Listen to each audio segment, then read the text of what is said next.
And so as people of faith, what are we to do with all this? What are we to do with all this? Is praying for all of these situations, is praying enough? I mean, who needs just our thoughts and prayers? And when we say we're offering our thoughts and prayers, are we really praying? Or is that like the Christian nice way of saying goodbye? Goodbye. You're in my thoughts and prayers. We hear in a lesson from James where he warns about showing partiality, and yet can we possibly live out our prayers as we name all the causes going on in the past month and give to some and not to others? And we hear of so many needs, it's hard to discern just what to do. And compassion fatigue, it's all too real for many people. Compassion fatigue comes when we hear about all these appeals and we hear so many cries and we see so many trying images of desperation, and we then can become indifferent to all the appeals because it's just overwhelming. And so what does prayer-filled action look like when we are so tired?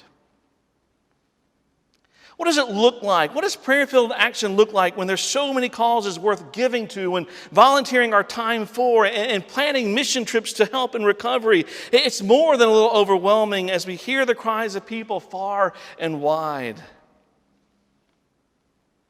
And are we then to feel guilty this day when we hear in the letter of James, if a brother or sister is naked and lacks daily food, and one of you says to them, go in peace, keep warm, and eat your fill, which is the biblical way of saying, you're in my thoughts and prayers.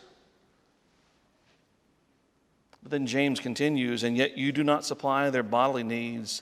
What is the good of that? That's a great deal to bear when the needs are so great. Remember, guilt is a powerful motivator, but a better motivator is love. See, we can put forth all the appeals to our congregation, and we did it. We did it on Friday in the e-news, and you just scroll through them, and you see them all. You saw them scrolling ahead of our worship on the announcement slides. And we've done so not to exhaust us or to try to overwhelm us when we're already there. We put forth the appeals trusting that a church of this size, with our reach on live stream, that there will be people who will want to respond to the refugee situation. There'll be people who will want to respond to the situation in Haiti. There'll be people who will want to respond to the people in Louisiana and the people up in New York. There'll be people who will want to respond to those out west. There'll be others who want to respond to the food insecurities in our own front yard. And all of these causes are worthy of our response because God shows no partiality. And there are children in need in every place.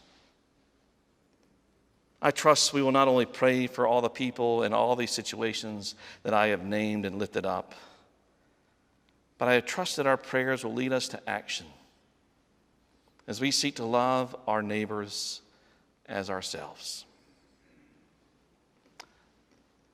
Don't feel guilty for not doing more